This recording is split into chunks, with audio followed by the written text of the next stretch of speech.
Olá!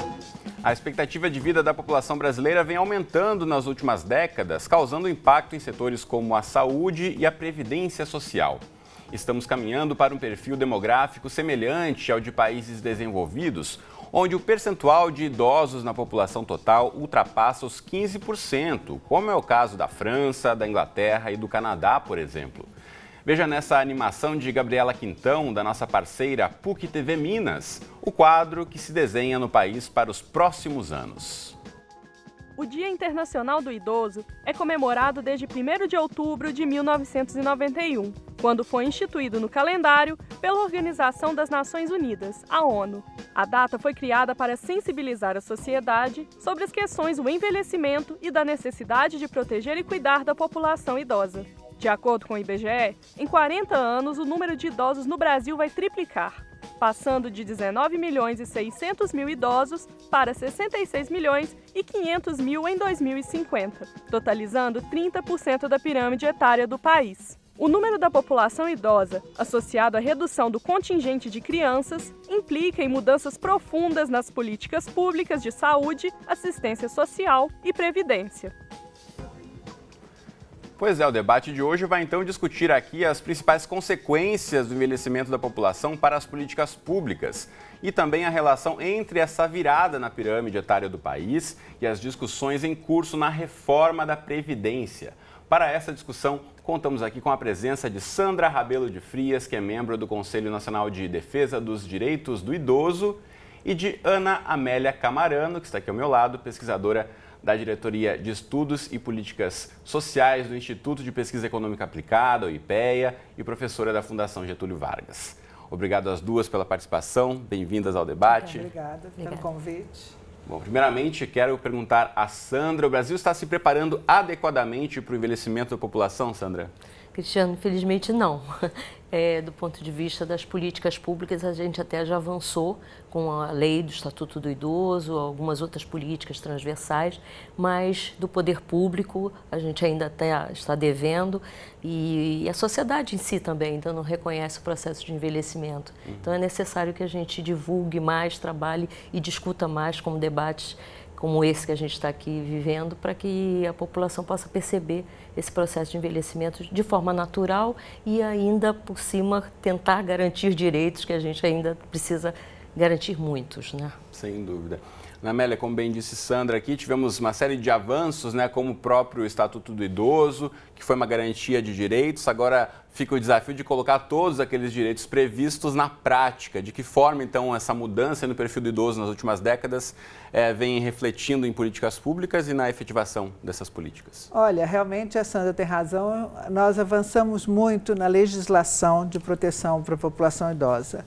Mas entre a legislação e a execução há um abismo muito grande, né? Então é importante, né, conscientizar o poder público, conscientizar a sociedade da necessidade de implementar essas medidas. Porque como você começou dizendo, né, o aumento da expectativa de vida, né, grande acontecendo no Brasil, 13 anos em 30 anos, isso é uma grande conquista social. Para mim, é a maior conquista social da segunda metade do século XX. Agora, se a gente não tiver cuidado, essa conquista pode trazer um fracasso. É preciso, dado que a gente investiu para melhorar as condições de vida, melhorar as condições de saúde, para que mais pessoas pudessem chegar às idades avançadas, agora precisamos garantir que elas cheguem, né, que elas vivam essa idade avançada com qualidade e com dignidade. Agora, Sandra, a gente percebe, né, a partir dessa mudança do perfil do idoso no Brasil, com as conquistas de direitos, como já dissemos aqui, as organizações também que trabalham com a defesa dos direitos do idoso, mas de que forma o idoso brasileiro se envolve nessas discussões que têm a ver com o seu dia a dia? Nossa, excelente pergunta. Nós, em abril desse ano, realizamos a 4ª Conferência Nacional dos Direitos da Pessoa Idosa, e tivemos deliberações importantes, como a Ana Amélia está colocando, para o avanço dessas políticas. Mas precisa ainda que a pessoa idosa, esse protagonista, esse velho de hoje, o velho de amanhã, ele se conscientize dos seus direitos. Por isso até nós denominamos a conferência como o empoderamento da pessoa idosa, um Brasil de todas as idades. Porque a gente, na verdade, está falando de um envelhecimento de todos, né? Não só o atual, como o futuro já determinou no filme que você passou. Mas a gente precisa que os idosos debatam o seu envelhecimento, que eles garantam os seus direitos e que eles realmente se convençam e convençam a sociedade de que envelhecer é bom, como a Ana Amélia colocou, é um ganho espetacular, né, na humanidade, mas que a gente precisa envelhecer com dignidade e isso a gente não tem. Porque a gente fala muito da organização social, né, de grupos da sociedade, seja da juventude, seja dos trabalhadores de cada categoria. Os idosos, então, se unificarem um pouco mais, pode ser um caminho para que essa garantia dos direitos de fato saia do papel, Ana Amélia? Eu acho que sim. E realmente a Sandra tem razão, né? Não há uma mobilização da população idosa, não há movimentos sociais como tem para a juventude, como tem dos trabalhadores, a não ser a Confederação Brasileira de Aposentados.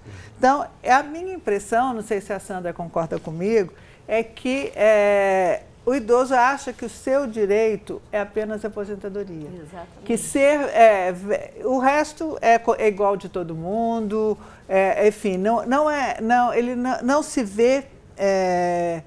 não sei se a palavra correta é merecedor, né, de outros direitos, a não ser diferenciados, né, no seu direito à saúde, é um direito universal de todo mundo, a não ser o da aposentadoria. Então, tanto é que os movimentos estão em torno de aposentados, né, não estão em torno dos idosos vão brigar para cuidar. Quem vai cuidar, né, do idoso frágil? Você não tem um movimento, né, de idosos não frágeis brigando para que quando ele ficar frágil, se ele ficar frágil, alguém for cuidar dele. Eu acho que isso pode até vir, né, da geração atual, da meia-idade, dos baby boomers, né, que brigou para ter creche para seus filhos, quer dizer, cuidado não familiar para seus filhos, que essa nova geração que está virando idosa, está começando a ficar idosa, que essa geração também, que ela passe a participar mais e a brigar mais por outros direitos, como o direito a um cuidado adequado. Bom, então para a gente ampliar um pouco mais a nossa discussão, a gente aproveita agora o tema do debate de hoje para conversar com a Neide Miriam Monteiro Gomes. Ela é moradora de São Gonçalo, aqui na região metropolitana do Rio de Janeiro, e fala com a gente pela internet. Neide, bem-vinda ao debate. Tudo bem com a senhora? Tudo bem. Muito bem. Bom, a vida aos 77 anos é como a senhora imaginava quando era criança? O que mudou de lá para cá? O que a sociedade mudou no entendimento do idoso, na sua opinião? Mudou muita coisa, né? A pessoa fica mais frágil, né? Não consegue as coisas com tanta facilidade, né? E é isso daí, é um pouquinho difícil, mas tá bom também. Mas quando você era pequena e tinha relações com idosos, a imagem que você tinha daquele idoso é a pessoa que você hoje, como aposentada, se tornou ou também mudou um pouco? Eu acho que mudou. Eu tiro por mim. Eu acho que mudou. Porque eu sou uma pessoa que eu corro atrás dos meus direitos. O pouco que eu sei que eu tenho direito, eu vou à luta, entendeu? Eu não deixo para lá, não. Isso é importante, né? A gente ressaltar, na verdade, essa noção dos direitos, como dizíamos aqui. Ana Amélia quer complementar, quer fazer uma pergunta? Gostaria de fazer uma pergunta para a senhora. Seguinte, completando a pergunta que ele fez, a senhora acha porque eu gosto de dizer que hoje nós não estamos envelhecendo, nós estamos rejuvenescendo. Que quem tem 70 anos hoje é como quem tinha 50 a 20 anos atrás. A senhora concorda? Porque eu estou vendo a senhora com 77 anos, está correndo atrás dos seus direitos. Tudo bem, tem as suas fragilidades, as suas dificuldades, mas que todas as idades têm, mas que são diferentes, mas existem. A senhora acha que a senhora está melhor do que a avó da senhora? Não tenha dúvida. Eu, com 77 anos, olha, tem horas que eu nem acredito que eu tenho essa idade toda. Pela minha aparência, pela minha garra, tá entendendo? Pelas coisas que eu faço, pelos passeios que eu faço. Eu me acho maravilhosa, muito diferente de antigamente, com certeza, eu acho sim. Eu acho que isso é uma grande mudança. Isso o Brasil está se preparando, não são as políticas, são o mercado, principalmente o mercado privado, né? Que é a inserção, uma nova inserção social. Né? A senhora tem uma nova inserção, uma inserção social diferente que teria tido a sua avó, se ela chegou nessa idade. Como a senhora disse, a senhora vai aos passeios, a senhora vai no teatro, a senhora vai aos bailes, e isso é bem visto, né? Isso é parte da vida social. Aliás, se reclama de quem não vai. E sem dúvida, né? E a Neide também, por exemplo, já também quebra um outro paradigma de algum estereótipo, que é a questão do idoso que fica, enfim, parado, defasado. O aposentado, ela tá vendo? Ela conectada à internet, a gente sabe que é uma grande dificuldade de muitos idosos e até medo, muitas vezes, de acessar a rede de computadores. Mas eu quero falar com a Neide em relação à questão de alguns direitos que a gente discutia aqui, por exemplo, a gratuidade no transporte público, que é um direito conquistado pelos idosos, e a senhora faz um bom uso. Eu sei que a senhora de vez em quando viaja sozinha. De que forma, então, esses direitos também são colocados à prova e a senhora se beneficia de alguns deles? Com certeza. Eu vou para outro estado, eu não pago nada. Eu vou para São Pedro da Aldeia, passeio bastante. Vou para São José dos Campos. Tá entendendo? E passeio bastante, não pago nada, é aquilo que eu disse a vocês. A gente, sabendo que tem direito a isso, a gente faz uso disso, né? Não deixa para lá. Sem dúvida, essas viagens intermunicipais, interestaduais, com gratuidade, de acordo aí com garantias da lei. Dona Neide, eu já volto a falar com a senhora em alguns instantes, quero voltar aqui para o estúdio para falar com a Sandra em relação a essas questões que a gente falava de direitos garantidos. Essa questão da gratuidade do transporte é uma que, de fato, os idosos conhecem, normalmente fazem uso em grande parte das cidades, né, dependendo da carteirinha ou da legislação local. Isso varia um pouco, mas é uma grande conquista, né? Agora, por outro lado, tem uma série de outros direitos desconhecidos. Tem, muitos direitos ainda desconhecidos e a Dona Neide, como ela comentou, ela diz que conhece os direitos, por isso ela busca participação social. O que não ocorre com a maioria dos idosos, principalmente idosos de outras cidades do interior. O Brasil é muito grande, a lei ela é única, mas há uma dificuldade, né, de cada cidade implementar essa lei. Agora, a gente tem outras garantias de direito que vale a pena que as pessoas idosas conheçam, né? Porque o Estatuto do Idoso ele tem 118 artigos. Então, o que mais as pessoas conhecem é o transporte. A gratuidade do transporte é uma das questões. Que, aliás, é também polêmico, porque dependendo do município, tem dificuldade de acesso da pessoa idosa para o transporte. Intermunicipal também, ou interestadual, há uma dificuldade, porque o idoso tem que agendar na companhia, isso também traz uma dificuldade para a realização do projeto de vida do cotidiano dessa pessoa, que quer viajar, quer visitar seu filho, sua filha, enfim. Então, a gente tem essa questão, que ainda é uma questão que a gente precisa trabalhar melhor, há uma luta dos conselhos nesse sentido, mas a gente tem outros direitos que a maioria das pessoas idosas desconhecem. Por exemplo? Por exemplo, o acesso à saúde como possibilidade integral de atendimento com equipe multiprofissional, especializada em geriatria e gerontologia, que a gente tem que buscar a implementação desse serviço, que é um serviço especializado para as pessoas idosas e que a gente precisa garantir esse direito, por exemplo. E eu tenho certeza que a maioria das pessoas idosas não tem acesso e conhecimento sobre esse direito.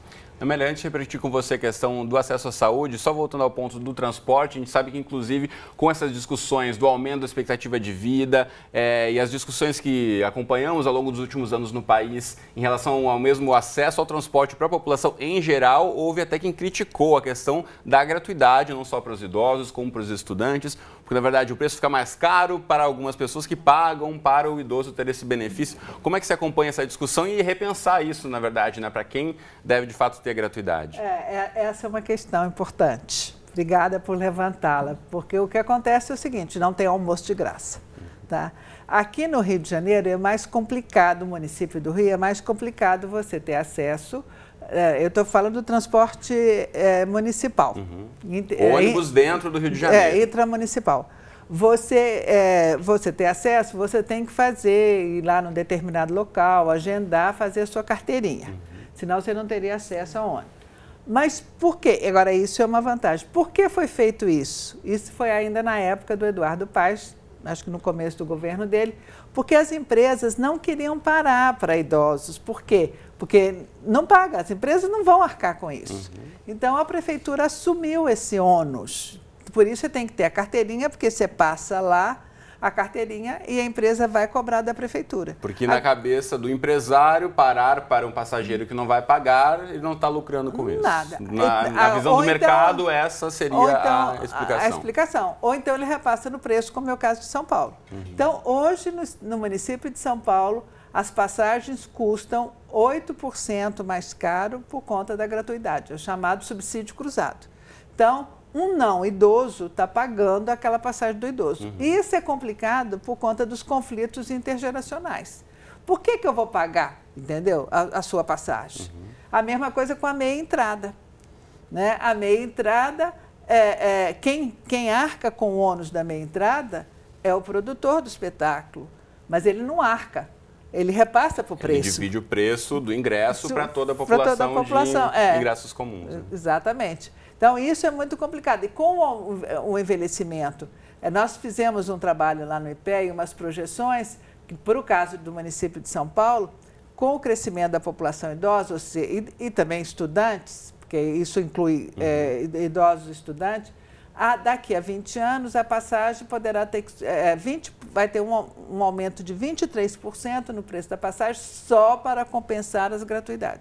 Porque o estatuto diz, é gratuidade, é grátis, é meia entrada, legal, mas quem paga? Mas em nenhum momento, nem a PNI, a Política Nacional do Idoso, nem o Estatuto do Idoso definiram fonte de financiamento.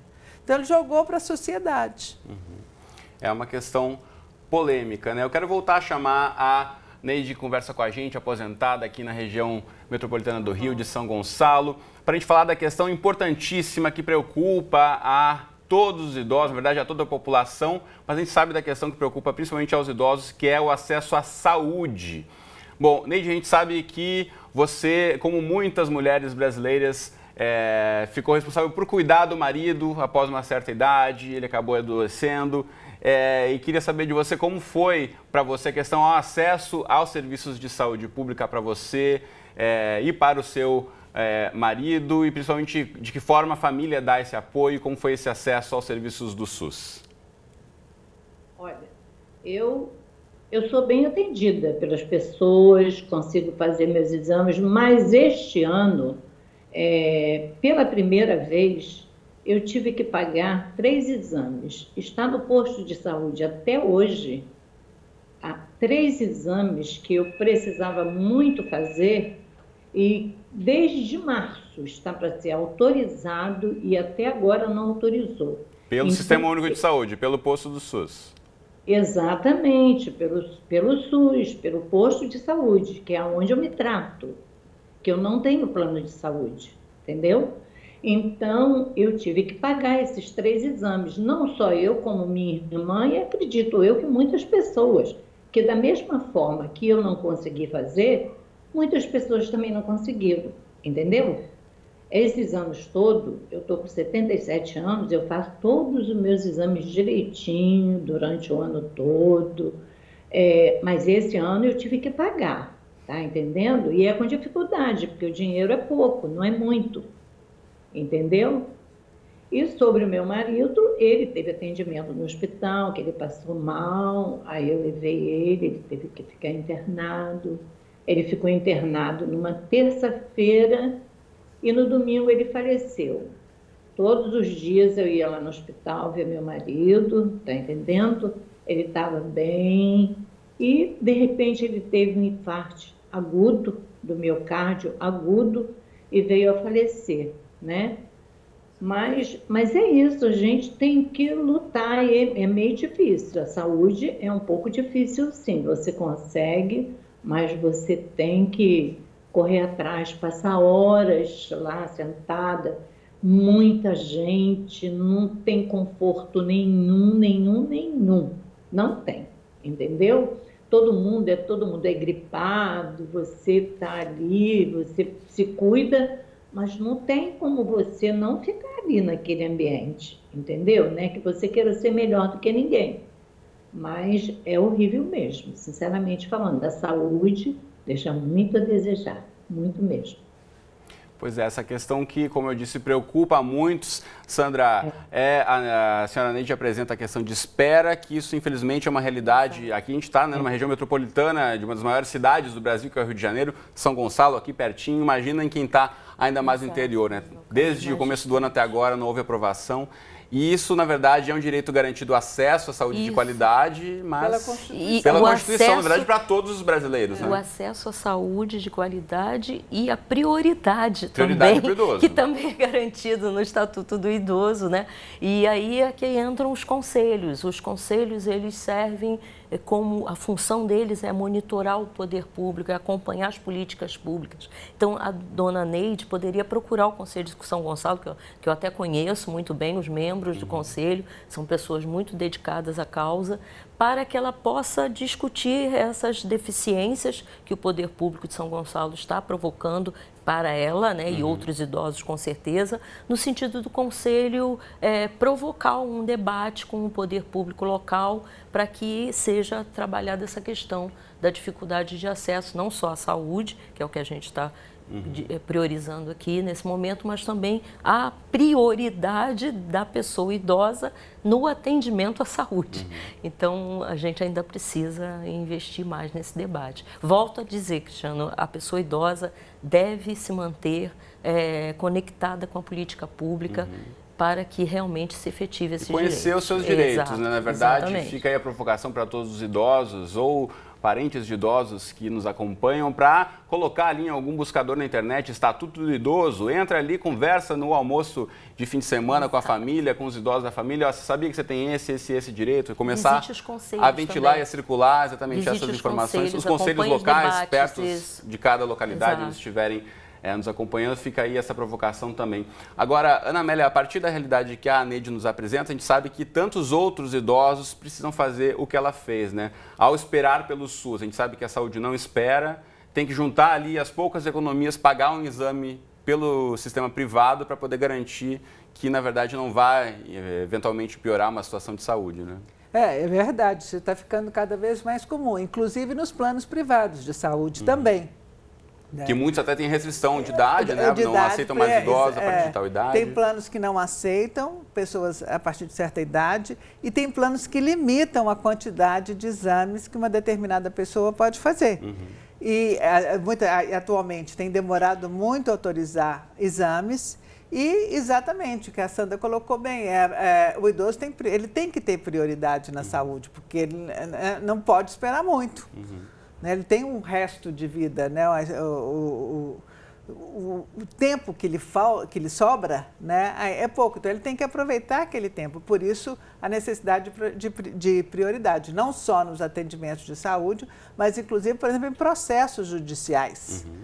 Né? Muitas vezes o idoso entra com processo, quando sai o resultado, ele já faleceu. A gente sabe da morosidade da nossa justiça também.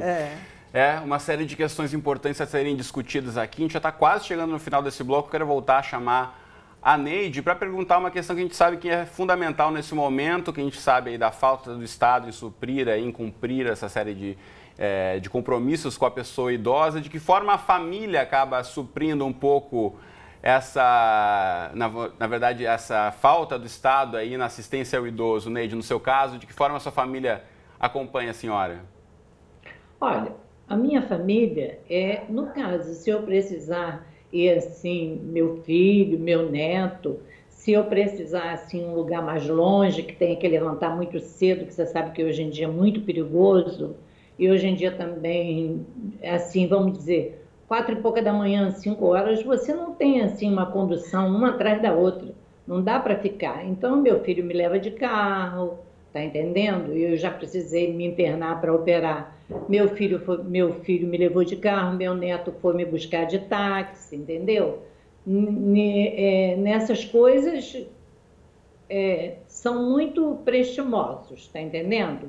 Eles me atendem sempre que eu preciso, estão sempre do meu lado. Agora, sobre financeiro, graças a Deus eu não preciso, porque o meu dinheiro, o que eu ganho como aposentada, dá para me viver direitinho, porque eu não faço extravagância, eu faço as coisas que eu posso fazer para não ficar preocupada e para também não ocupar ninguém, porque eu acho que não tem necessidade. Se eu tiver que ganhar alguma coisa, por eles quererem me dar, não por eu precisar e pedir, entendeu? Fico muito satisfeita, não tenho que me queixar dos meus filhos, dos meus netos, da minha filha, graças a Deus, não tenho que me queixar de nenhum deles. Muito bem, a gente aí deseja o melhor para você e sua família. Neide Miriam Monteiro Gomes, aposentada, e muito obrigado por ter compartilhado sua história conosco aqui no debate, no canal Futura. Um abraço para a senhora. Obrigada para vocês também. Foi um prazer poder dividir isso com vocês, tá? Prazer foi nosso. Até a próxima. Até a próxima. Muito bem, o debate volta daqui a pouquinho com a Sandra aqui representando o Conselho Nacional de Defesa dos Direitos do Idoso e com a Ana Amélia, pesquisadora do IPEA, professora da FGV. Então não sai daí.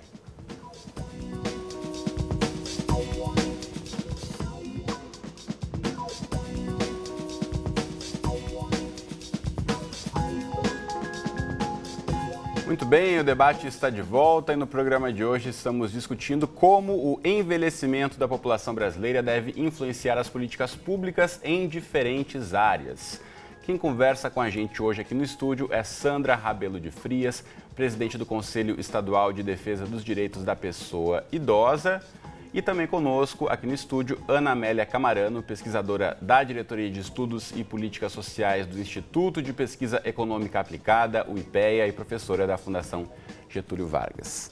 Obrigado por continuarem aqui conosco no estúdio. E sabemos que o aumento da expectativa de vida desequilibra a previdência social, pois o contribuinte passa a receber aposentadoria por mais tempo. Nossa equipe preparou um vídeo para introduzir esse segundo bloco. Vamos conferir.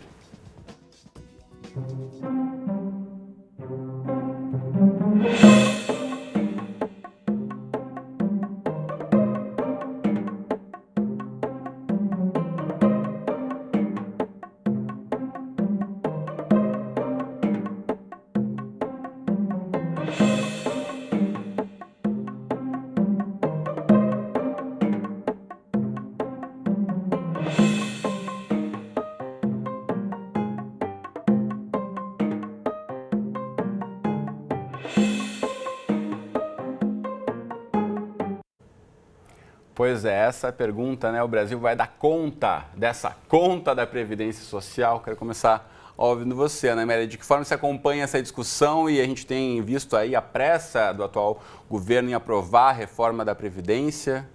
Será que sai? Você está vendo pressa? Eu não estou vendo pressa nenhuma. Que essa reforma era para anteontem, né? Se tentou fazer, ficou parada essa ideia, né? A necessidade de reforma vem de longo tempo, né? Desde no governo Fernando Henrique tentou-se fazer estabelecer uma idade mínima para o tempo de contribuição e não conseguiu, aí colocaram o fator previdenciário. Depois vieram algumas mudanças na aposentadoria do setor público, em 2004, e depois esse assunto ficou guardado na gaveta, guardado. O ano passado a presidente Dilma tentou passar algumas medidas, e agora, né, quando o presidente Temer assumiu, ainda quando era interino, ele disse que imediatamente faria a reforma. Então a discussão é longa, mas agora parece que está se acelerando mais do que nas últimas décadas, não? Não se fica essa impressão nesses últimos meses? A gente tem a impressão pela imprensa que todo dia está indo para o Congresso, todo dia em Congresso, mas parece que a distância é longa, que ela nunca chega, né? E eu acho que a discussão claro que ela tem que passar pelo Congresso, mas eu acho que antes disso teria que ter uma discussão com a sociedade, porque pelo que eu estou acompanhando, ela só está sendo discutida com as centrais sindicais, né? Eu acho que a reforma tem que vir, né? Não só porque as pessoas estão vivendo mais, porque tem mais pessoas chegando nas idades avançadas, mas também porque tem menos pessoas entrando no mercado de trabalho. Então, se a gente pensar numa balança com dois pratos, um está subindo muito e o outro está diminuindo. Então, teve um programa do Fantástico muito interessante, fizeram uma pirâmide humana, né, muito legal, porque enquanto tinha muita gente embaixo, dava para segurar quem estava lá em cima. Quando, à medida que você tira a gente embaixo, aí cai, rompe a corda. Então, é isso que está chegando, né? E eu acho que o primeiro passo é esse, né, que está aí, da idade mínima. Não é uma solução sem lágrimas. A população, provavelmente, 50 a 65 anos, né, se passar para 65, vai estar muito afetada, até porque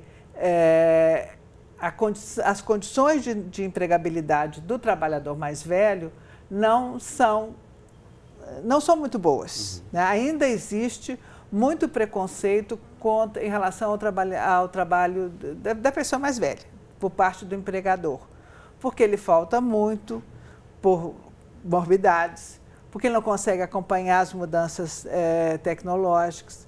Então, a gente já está mostrando há 2 anos atrás no IPEA, desde 2 anos, que o número de homens de 50 a 64 anos que não trabalha, não procura trabalho e nem é aposentado, os nem maduros, estão crescendo.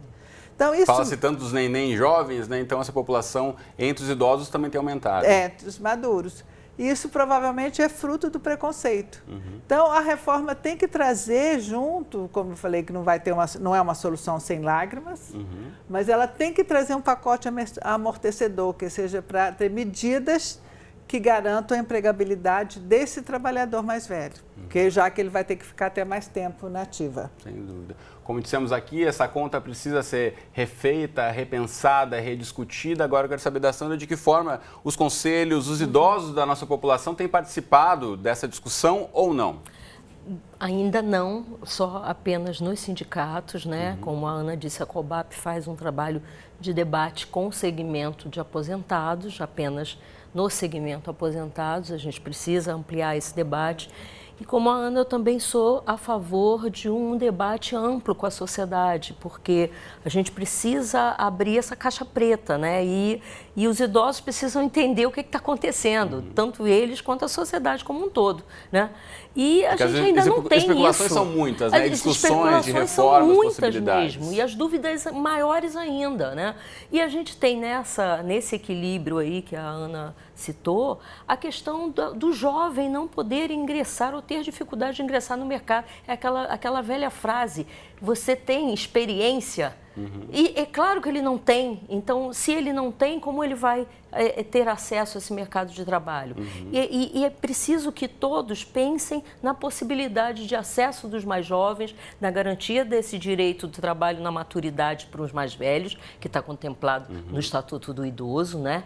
E que a gente realmente abra essa caixa preta para debater essa reforma de Previdência, não trazendo também o ônus só para a longevidade, porque o debate, né, no senso comum, está culpabilizando o envelhecimento por esse desequilíbrio da Previdência Social. Então, não é por aí. A gente teve um ganho, que é a longevidade, isso é importante. Os países que atingem longevidade estão exercendo políticas públicas importantes para a sociedade, para os direitos humanos, mas a gente precisa abrir o debate de forma bastante clara para que toda a sociedade compreenda que reforma é essa. Bom, nesse sentido, então, a gente vai chamar para a nossa conversa o Paulo Tafner, que é economista e especialista do Instituto Millennium. Paulo, bem-vindo ao debate. Tudo bem com o senhor? Tudo bem, bom dia. Já boa noite, né? Boa noite a todos. Boa noite, Ana. Muito tempo não falo contigo. Pois é, boa noite, Paulo. A gente está redimensionando a imagem do Paulo, que acompanha agora sim, conversando com a gente pela internet. A gente estava vendo apenas um fragmento da imagem do Paulo, agora o vemos aí por inteiro. Paulo, em várias entrevistas o senhor defende aí que a reforma da Previdência é necessária e que ela está atrasada. Queria ouvir de você por que, já emendando, né, com o argumento de que 82% das pessoas com mais de 65 anos hoje recebem algum tipo de benefício da Previdência, aumentar o tempo mínimo de contribuição seria uma medida eficaz para tentar reequilibrar a Previdência? Veja, eu acho que sim, é necessário fazer isso. A Ana falou muito bem, a reforma está atrasada, o presidente Lula covardemente se omitiu na questão da Previdência, ele criou um fórum previdenciário para simplesmente dizer que criou e não tomou nenhuma providência prática de fazer a reforma da Previdência. Todos nós sabíamos, aqueles que estão diariamente lidando com o tema, nós sabíamos que as contas públicas decorrentes dos gastos previdenciários iam explodir. Isso começou a acontecer mais intensamente nos últimos anos. Eu gosto de dizer, repetir a frase, que o problema fiscal no Brasil é um problema previdenciário. Ele consome todo o recurso fiscal do país, e se nada for feito, vai consumir praticamente 100% do orçamento da União. Então, nós temos que fazer isso. Eu só queria pontuar aí as questões que foram já inicialmente colocadas. Eu acho que a questão da Previdência é uma questão em si. A questão do mercado de trabalho é outra questão, é óbvio que elas estão conectadas, mas eu queria chamar a atenção no seguinte: das aposentadorias previsíveis, que são no Brasil há 2 tipos, aposentadoria por idade e aposentadoria por tempo de contribuição, há uma terceira aposentadoria por invalidez, portanto não é programada, não é previsível. Então, considerando as duas apenas são eventos programados, 70% praticamente é aposentadoria por idade, e as pessoas se aposentam com 65 anos. E essas pessoas são, em geral, as mais pobres, as menos qualificadas, as menos protegidas. Então, e essas pessoas, na média, no Brasil hoje, se aposentam com 66 anos se homem e 61 se mulher. Ou seja, falar de 65 anos, nós estamos falando de 65 anos para as aposentadorias por tempo de contribuição, que é a menor parte, a menor parcela. Quem são esses profissionais? São profissionais protegidos, é classe média, é professor, é metalúrgico, é bancário, são pessoas protegidas, não são aqueles trabalhadores que ficam na informalidade, no desemprego, um pouco na formalidade, e não conseguem juntar os 30 ou 35 anos de tempo de contribuição. Então, nós estamos gastando uma água enorme, um tempo enorme, tudo bem, temos que fazer isso, para tratar de defender os que já são protegidos. Isso é importante, isso é muito claro, a gente está protegendo quem já é protegido, demais. A mesma coisa os funcionários públicos. Temos que imediatamente subir a idade de funcionários públicos para 65 anos, fim de papo. Temos que fazer isso. São trabalhadores que ganham, em média, mais de 60% do que se ganha no setor privado.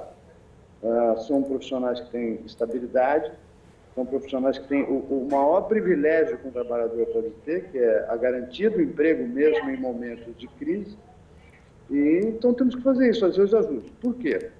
Porque a cada real gasto a mais que foi contribuído, significa 2 coisas. O primeiro, consumir todos os recursos do orçamento fiscal, ou, no segundo lugar, que tem acontecido, aumentar a dívida, ou ainda, em terceiro lugar, aumentar a carga tributária. A carga tributária a sociedade não quer. Então, nós vamos ter que aumentar a dívida. Aumentar a dívida significa dizer que os nossos descendentes, que, aliás, não têm votos, porque muitos não nasceram, vão ter que pagar essa conta. E aí, eu acho que é uma irresponsabilidade da nossa geração, daqueles que hoje podem decidir, delegar para o futuro um grave problema de financiamento da sociedade através da dívida pública. Muito bem, Paulo, já volto a falar com você, quero pontuar essa questão que você levanta, né, dos direitos já garantidos, de proteger os já protegidos, como ele disse. Ana Amélia, como é que você vê essa questão que está sendo também muito discutida? A partir de qual momento, caso aprovada essa reforma, valeria? Quem já tem o seu direito garantido por um certo tempo de contribuição seria afetado ou não? Como é que a gente explicita isso para a população também conseguir entender um pouco mais? Olha, a proposta ainda não saiu do governo, né? Vou te responder com o que eu vejo na imprensa. Então, quem tem direito, o que é o direito adquirido? É quem já cumpriu o tempo de contribuição necessário. Então, para essas pessoas, a regra não atinge, isso é o direito adquirido. Agora, quem que ainda não tem o tempo de contribuição necessário, né, e se está entre 50 e 64 anos, vai ter uma regra de transição. Então, ele vai ter que completar a metade, ele vai ter, como eles chamam, um pedágio, né? Se ele tem 50 anos, ele vai ficar mais 7 anos e meio, se a idade for 65 anos. Vai poder se aposentar aos 57 anos e meio. Então, é uma regra de transição brusca, não é uma regra de transição suave. Quem tem menos de 50 anos, aí entra já na regra nova, direto. Então, eu acho, Paulo, eu discordo de você, eu acho que Previdência é estritamente ligada ao mercado de trabalho, né? Previdência para repor a renda de quem não pode trabalhar. Eu acho que a questão é saber qual que é a idade que você não pode mais trabalhar. Né? A invalidez é fácil de você dizer, olha, não, esse cara não pode mais trabalhar porque ele está inválido. Mas a idade avançada, né, ela leva a diminuição de produtividade, ela leva a abstencionismo elevado, enfim, ela leva a dificuldade de trabalhar. E que é diferenciada entre categorias ocupacionais. Eu sempre penso no motorista de ônibus. Será que ele vai poder dirigir um ônibus até os 65 anos? Então, é preciso que venha junto um pacote de requalificação, por exemplo, desse motorista de ônibus, para ele ser fiscal, não sei, outro tipo de coisa, até outro tipo de atividade, até chegar aos 65 anos. Eu acho que é estritamente associado ao mercado de trabalho e me impressiona e me preocupa que não esteja havendo uma discussão e saúde, né? Porque também o trabalhador mais velho, que tipo de ocupação ele pode exercer. Então, me preocupa que não esteja havendo uma discussão com o Ministério do Trabalho, com o Ministério da Saúde, com mobilidade urbana, porque o trabalhador que fica 2 horas no ônibus de manhã, 2 horas no ônibus à tarde, ele vai chegar, a produtividade dele cai. Se já é difícil para um jovem, para o trabalhador mais velho, mais ainda. Senão você tenta resolver um problema e cria outros. Ou você corre para a aposentadoria, o indivíduo corre para a aposentadoria por invalidez, ou você cria um risco social, o aumento dos nenéns.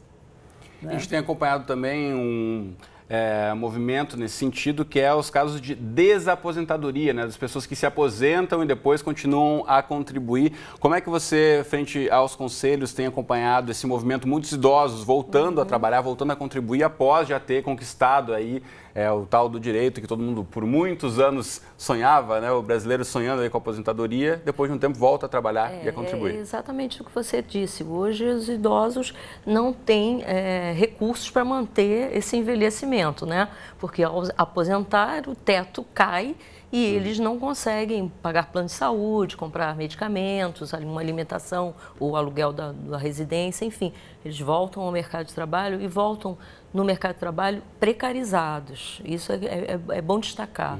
Então, essas pessoas voltam para o mercado de trabalho para executar serviços muito elementares, coisas que eles não faziam na vida laborativa deles. Ou seja, a experiência adquirida ao longo de uma carreira não é levada em conta. Eles têm que ir para outras ocupações e essas ocupações nem sempre garantidas pela CLT, para complementar essa renda e poder manter a sua vida no envelhecimento. Isso é importante, além de tudo que a Ana acabou de colocar, que é fundamental. A gente tem setores de trabalhadores na economia brasileira que são bastante diferenciados. A gente tem cortadores de cana, a gente tem estivadores, a gente tem pessoas que trabalham duro, de sol a sol, né? Literalmente falando. Então, assim, a gente tem que debater realmente a questão da previdência, do trabalho, da reforma, de maneira a contemplar esse processo que a gente enfrenta hoje no Brasil, que é a longevidade. Deixa eu só voltar a chamar o Paulo Tafner, economista, para ouvir a pontuação dele em relação à desaposentadoria, de que forma tem afetado as discussões em relação à reforma da Previdência, na sua opinião, Paulo? Bom, vamos lá. A desaposentadoria é um instituto não previsto na legislação. Quer dizer, não existe um instituto de desaposentadoria. O que existe são, e exatamente porque as pessoas se aposentam muito precocemente, as pessoas que se aposentam e voltam ao mercado de trabalho, informal ou formal. Repare que para se desaposentar, que é a demanda de um certo grupo, aliás, grupo de funcionários, a desaposentadoria começou com funcionários públicos aposentados. Então, só para esclarecer, é um grupo privilegiado que começou a ação para desaposentadoria. Então, veja, eles de fato se aposentam precocemente e voltam para o mercado formal e informal. No caso do formal, eles estão contribuindo e esses estão pedindo a desaposentadoria, aposentadoria com valores mais altos e com um fator maior, né? Aumentando, portanto, o seu benefício. Isso não está previsto na legislação. Mas eu volto a dizer o seguinte, os trabalhadores que foram mencionados aí, os tipos de trabalhadores, que são os trabalhadores que estão mais sujeitos, aqueles menos qualificados, mais sujeitos ao desemprego, à informalidade, esses não se aposentam por tempo de contribuição. Isso é uma bobagem, eles se aposentam por idade. Esses se aposentam por idade. E são os que estão mais sujeitos exatamente aos trabalhos mais duros, de sol a sol. Esses já se aposentam por idade. A gente tem que ver quem se aposenta por tempo de contribuição, que aí é que mora o problema. O tempo de contribuição, atinge o trabalhador que consegue juntar 35 anos de contribuição. Quem consegue 35 anos, eu estou falando no caso de homem, né, que não seja professor do ensino fundamental e médio, que aí tem a mamata de se aposentar com 5 anos antes, se for mulher, 10 anos antes. Muito bem. Mas, de toda forma, são pessoas que conseguem juntar 35 anos de contribuição, com idades relativamente precoces. E esses são aqueles que têm escolaridade alta, têm estrutura familiar que os apoiou na formação da sua escolaridade, são trabalhadores dos segmentos médios da sociedade para cima. Então, está todo o debate, nós temos que garantir emprego para eles, nós temos que garantir emprego, de fato, para o jovem, como foi mencionado aí, que entra pelas portas do fundo do mercado de trabalho. Eles entram pelo setor informal, essa é a realidade. A maior parte dos jovens entra no setor informal. Uma boa parte dos trabalhadores, nós sabemos disso, estão no mercado informal. Então, eu acho que a gente tem que discutir, sim, mercado de trabalho, sem dúvida, e a legislação trabalhista. Por exemplo, nós temos que acabar com o custo associado ao trabalho, que é enorme, é monumental, com a legislação excessiva que impede as empresas de ajustarem, por exemplo, o custo salarial em função da sua crise econômica, da crise econômica que o país vive. A única solução que resta é a demissão, porque negociar a redução de salário é impossível, negociar jornada de trabalho é impossível, e a nossa legislação é tão esquizofrênica que e muitos defendem, né, a ideia de que não pode negociar e a negociação se sobrepor à lei. Isso é um absurdo, porque não pode negociar antes, porque uma vez ajuizada a ação, o primeiro ato da Justiça do Trabalho é fazer um acordo, que é negociar.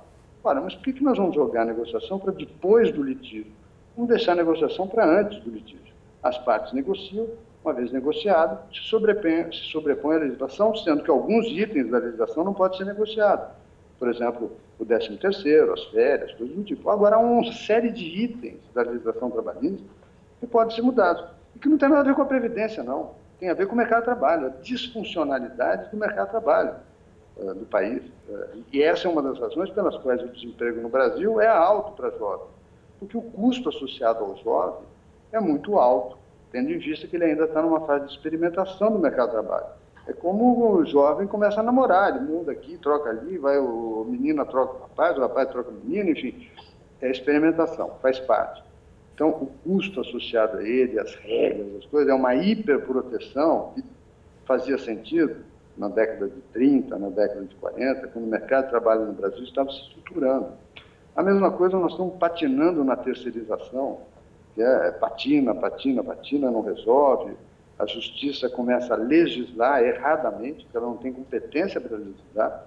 Se há um vácuo legal, a justiça pode recomendar ao legislativo que faça uma lei, mas ela não pode legislar como tem feito. Sem dúvida. Paulo, eu preciso interromper você porque o nosso tempo aqui é limitado. O espectador que acompanha o debate sabe da dificuldade de debater, na verdade, de discutir essas questões. Por isso, né, já pontuamos todos aqui de que essa discussão vem sendo empurrada aí há muitas décadas, né? Rediscutir previdência no Brasil é um tema complexo. A gente quer aqui que o espectador consiga entender os diferentes pontos de vista nessa conversa, mas pelo tempo aqui determinado, eu já preciso me despedir de você, Paulo Tafner, economista e especialista do Instituto Millennium, e agradecer muito pelas suas colocações no debate de hoje para que a população brasileira entenda um pouco mais e consiga aí compreender a complexidade e também busque aí os seus direitos e participe mais da discussão dessa chamada reforma da Previdência, né? Obrigado, Paulo. Muito bom, obrigado a todos, obrigado aos participantes. Um beijo, Ana Amélia. Outro para você, Paulo. Muito bem. a vocês no estúdio. Eu consigo determinar um minutinho a cada uma para as considerações finais antes da gente encerrar o debate. Com certeza ficaram várias questões que a gente gostaria de ampliar ainda mais, mas pelo tempo eu gostaria de ouvir as considerações de vocês em relação a essas discussões, principalmente ao que esperamos, né, que aconteça até o fim do ano, com uma ampliação dessa discussão da reforma da Previdência. Olha, uma questão que a gente acabou não tratando aqui, que eu acho que dificulta a reforma e levou até que a aposentadoria precoce, é a possibilidade que existe no Brasil do trabalhador voltar ao mercado de trabalho sem nenhuma punição. Então, isso não permite que você faça, por exemplo, aposentadoria parcial, que funciona, né? O indivíduo chega lá aos 60, ele fica metade do tempo trabalhando, metade do tempo aposentado, recebendo, obviamente, meio a meio. Mas aqui no Brasil isso não funciona. E o fato do aposentado voltar ao mercado de trabalho significa que ele está aposentado, que ele está se aposentando antes da perda da capacidade de trabalhar. E, na verdade, é que o homem fica, em média, 4 anos a mais no mercado de trabalho depois de aposentado. Então, isso justifica um pouco você estipular uma idade mínima, que não sei dizer se é 65, mas, enfim, é alguma idade mínima. Então, teoricamente, na prática, essa discussão de uma ampliação do tempo de trabalho já está acontecendo. A legislação se adequaria a essa questão. A isso. Uhum. Sandra. Bom, foi ótimo. Eu insisto que a gente abra esse debate pela sociedade toda. Eu acho que a gente ainda não discutiu o que a gente precisa discutir. Há direitos em jogo, né, que não devem ser confiscados, né? E a sociedade ainda precisa conhecer melhor essa perspectiva de mudança no quadro da Previdência Social no nosso país. Então, a gente vai continuar lutando e fiscalizando o poder público e garantindo políticas públicas. Muito bem, então Sandra Rabelo, do Conselho Nacional dos Direitos do Idoso, e também Ana Amélia Camarano, professora da FGV e pesquisadora do IPEA, participaram comigo do debate de hoje aqui no estúdio. Muito obrigado às duas pela presença, um prazer conversar com vocês. Foi um prazer, muito obrigada. Muito bom. Você de casa, obrigado pela companhia, o debate fica por aqui. Estamos sempre, toda terça e domingo, na tela do Futuro, às 9 da noite, ou qualquer hora do dia e da noite, lá na internet, endereços e horários, tudo aqui embaixo. Um abraço para você e até a próxima.